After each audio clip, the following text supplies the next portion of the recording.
Hello दोस्तों। आज हम बात करते हैं मौलिक कर्तव्य के बारे में कि मौलिक कर्तव्य क्या है।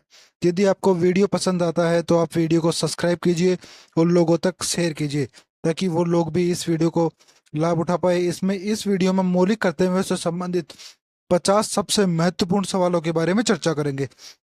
सबसे पहला सवाल है, मौलिक कर्तव्य की अवधारणा भारतीय संविधान में किस वर्ष जोड़ी गई थी? इसका आंसर है ऑप्शन सी, 1976 के अंतर्गत जोड़ी गई थी। मौलिक कर्तव्य को संविधान के किस अनुच्छेद में जोड़ा गया था? इसका आंसर होगा अनुच्छेद 51A के अंतर्गत मौलिक कर्तव्य को जोड़ा गया था। मौलिक कर्तव्य को भारतीय संविधान में किस संशोधन द्वारा जोड़ा गया था? इसका आंसर है ऑप्शन ए, 42वें संविधान संशोधन के माध्यम से मौलिक कर्तव्य को भारत के संविधान में जोड़ा गया था। इसका अर्थ है कि ये मौलिक कर्तव्य भारत में के मूल संविधान में नहीं थे, अपितु इन्हें संविधान में संशोधन के माध्यम से जोड़ा गया था।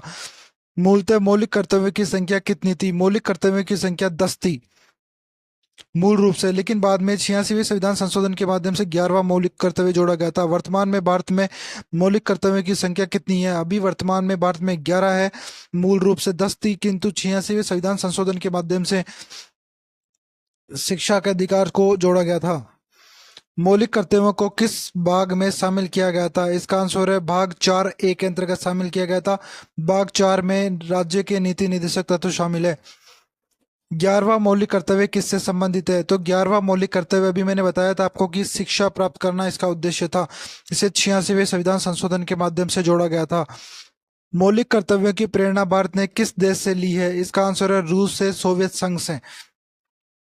मौलिक कर्तव्य किस प्रकार के होते हैं? मौलिक कर्तव्य होते हैं जो नैतिक होते हैं। मौलिक कर्तव्य को लागू कराने का उत्तरदायी किसका है? इसका आंसर है नागरिकों का, क्योंकि नागरिकों की जिम्मेदारी है अपने देश के प्रति वो कि वो इन कर्तव्यों का पालन करे। मौलिक कर्तव्यों में किसका सम्मान करना शामिल है? राष्ट्रगान का और राष्ट्रीय ध्वज का सम्मान करना मौलिक कर्तव्यों में शामिल है। बाकी माता पिता, राष्ट्रपति, शिक्षक, इनका सम्मान करना भी चाहिए, लेकिन मौलिक कर्तव्यों में केवल राष्ट्रगान और राष्ट्रीय ध्वज का सम्मान करना ही शामिल है।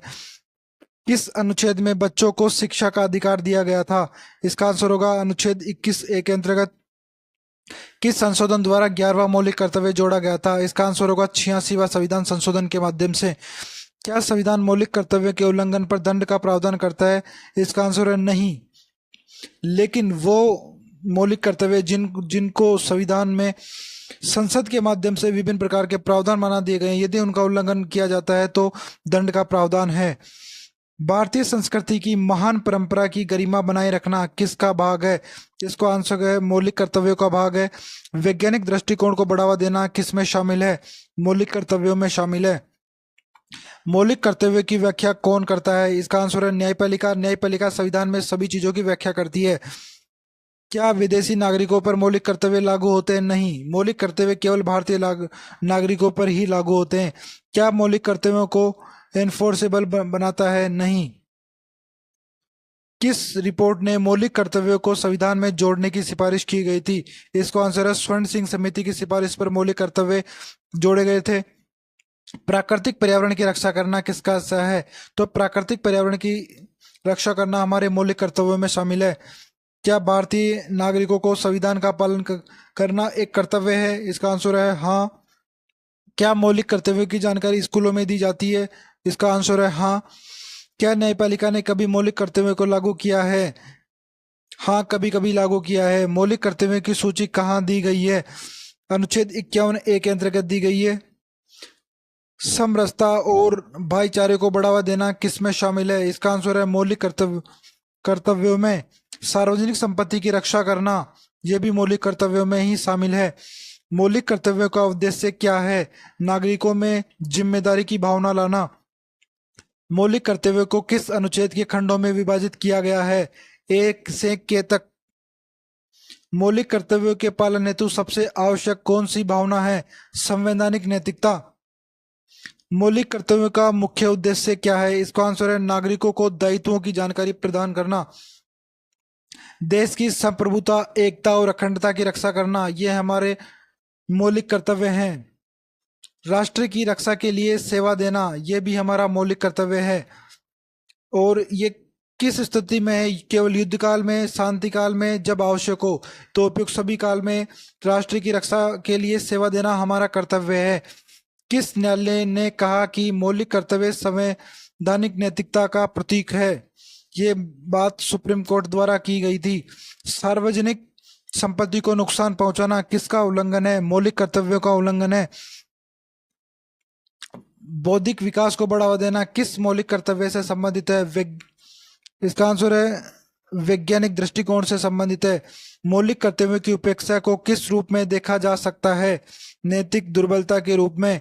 क्या मौलिक कर्तव्य केवल भारत के नागरिकों पर लागू होते हैं? आंसर है हाँ। क्या मौलिक कर्तव्यों की अनदेखी पर दंड की अनुमति है? बी नहीं। किंतु वैसे मौलिक कर्तव्य जिन्हें संसद के द्वारा कानून के रूप में परिवर्तित किया जा चुका है उनमें दंड का प्रावधान है।